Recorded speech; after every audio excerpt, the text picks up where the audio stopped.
She's caught the tears you've cried.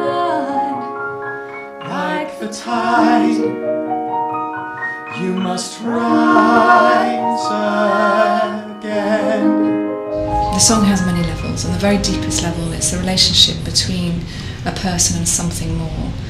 So when a person's been through something traumatic, if they really search inside themselves, they can find some hope and some light, and they can turn that into something positive and shine that light to everybody around them.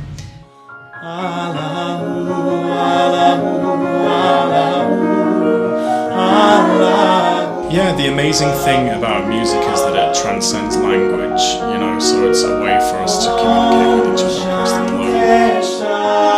globe. And music can heal people, it can unify people, it has a certain power to move their hearts but also move them to do something for themselves.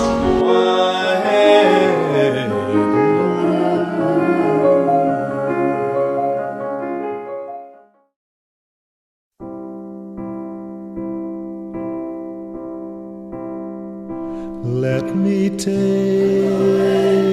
you on a journey. One Voice was inspired by seeing how children can play together without any differentiation between colour, creed, caste, background. They play together free of all those discriminations. And I realised that if you unite people in a common purpose, then they can overcome their differences. And so I sent an email around the most diverse people that I could find in the armed forces, and they all agreed to come together to record a music single.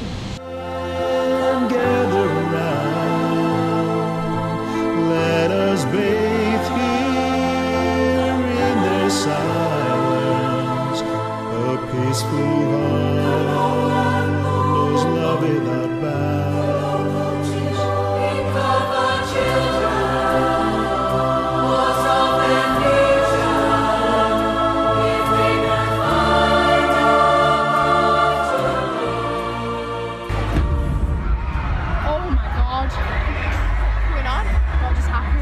We were at the concert, but we made the conscious decision just to leave literally not even 10 minutes before, and that's the way we went out, because we were sat right opposite the foyer.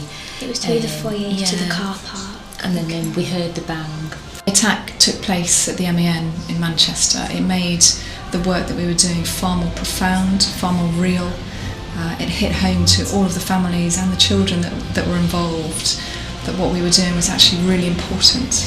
And on the day of the bombing, one of the children said to his parents, "We won't let the thorns of fear and hate divide us, Mummy." And that's the One Voice motto. So that was incredibly moving, because the message that we're sending has always been for the children. The media involvement whipped up a frenzy of fear. And that fear can get hold of people very, very quickly. From my point of view, I needed to make sure that all the children, that I was going to be taking the children to somewhere that was safe. Now, the children had done a huge amount of work towards this concert, and I had to balance that up with what we wanted to do and whether it was going to be a safe event. Initially, we had about 15 or 16 schools that were keen to be part of it. And by the time the concert came along, we were down to 8 schools. I had to be respectful to the parents to say, these are the things that we've put in place, but ultimately the decision of whether your child goes to the concert is up to you. I also had to speak to all the staff and say to the staff, I'm going to the concert, but I respect your decision if you don't feel safe and you don't want to go.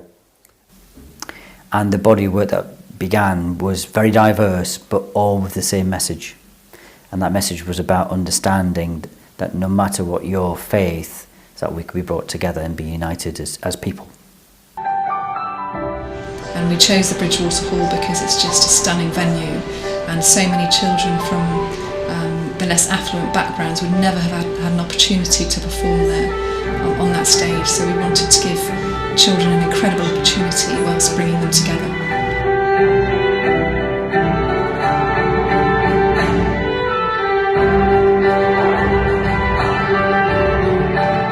was probably the most difficult decision of my entire career. This was my hometown, and my children were taking part in the concert, so I knew exactly what all of those parents were going through, but we'd made sure that the security in place was high, we'd assessed all the threats, and we knew that this concert had to go ahead. There was never any doubt in my mind. Getting onto the coach to leave, everybody could feel in the atmosphere that it was an extremely special occasion. The children were excited and a little apprehensive.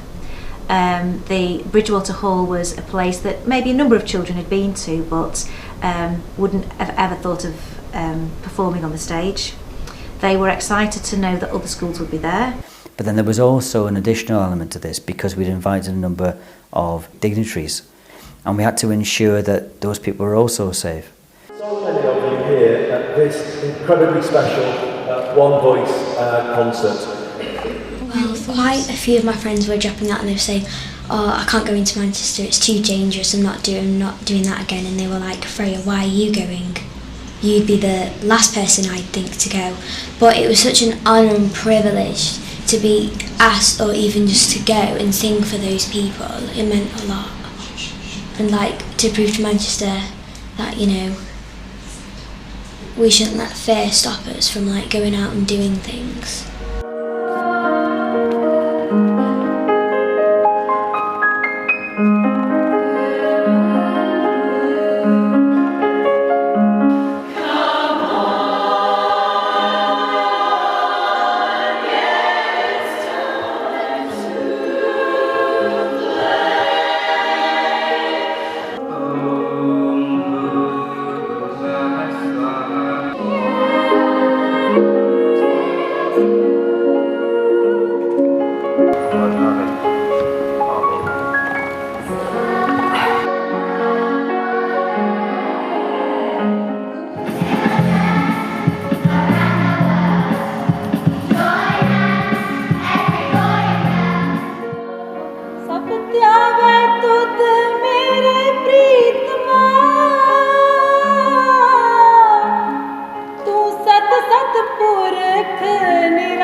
You need to work very hard with one thing in mind: the determination to succeed, irrespective of your circumstance.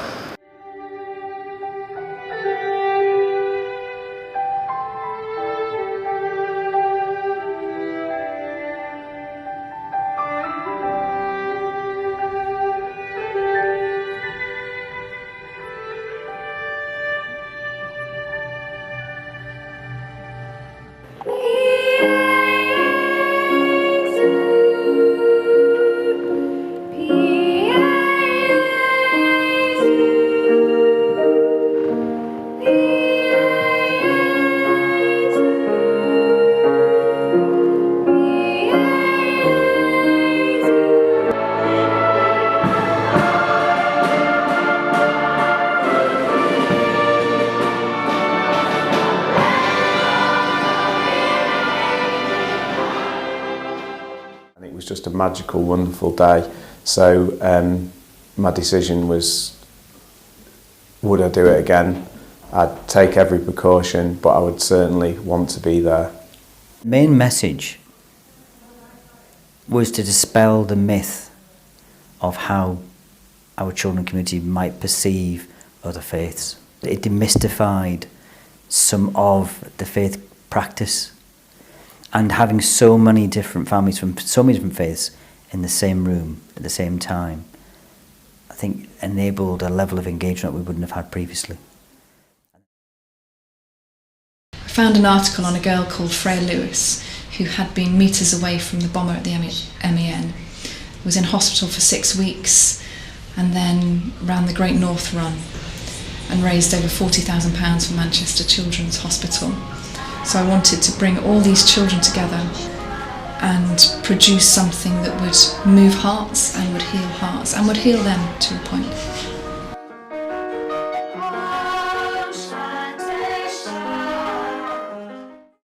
I I was like really honoured to sing with Freya, just like to know her. Like at first I didn't really knew who she was, but then obviously Mum explained it and I really like wanted to meet her. Well, I spent 5.5 weeks in hospital and was in a wheelchair for 3 months. 3 months? But was in a wheelchair for 3 months. But yeah, I had physio and I go to the gym now and yeah.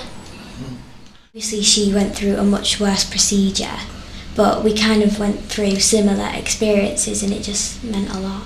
The weird thing about the whole experience is that obviously it's incredibly negative. It's a, you know, I mean, it was so difficult, or it still is difficult, but there's so many positive things that come out of it. You know, obviously not even anything like enough to outweigh where we came from and the negative, but there's no point in, you know, dwelling on the negative. You've got to look at the positives, and you know, the NHS Hero Awards that she won, the incredible amount of money she's raised for the Royal Manchester Children's Hospital, and things like this and other opportunities that are coming her way, you know, have changed her life really, you know, in a positive way. Allahu, Allahu, Allahu, Allahu, Allahu, Allahu. Om Shanti Shanti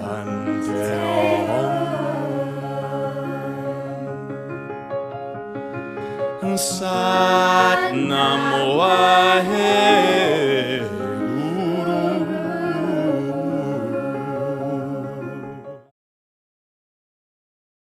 There's a knock-on effect it's had upon our own school practice, our own thoughts about what we offer as an education establishment, but also on talking to other colleagues from other schools, how they've then developed their curriculum to enable further learning to happen with their children. What we brought back with us was something that we've kept nurtured within our school family.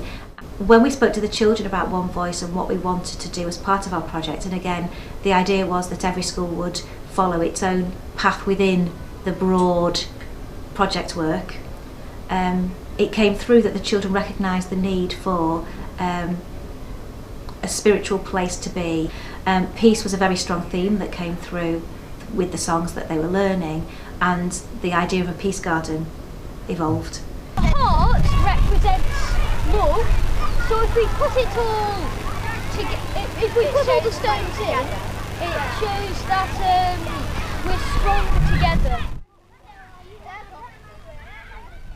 Thank all the parents and all the children who are connected with the One Voice, and I hope that it will stay together and will grow and grow. I'd like to see One Voice have concerts in every city in England, where schools across that city have come together and worked together from all different backgrounds, all different areas of society, and they come together and have a concert in every city in England.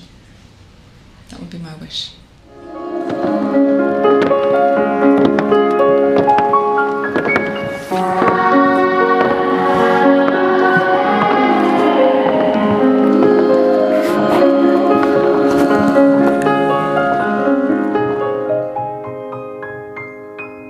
We'll remember you.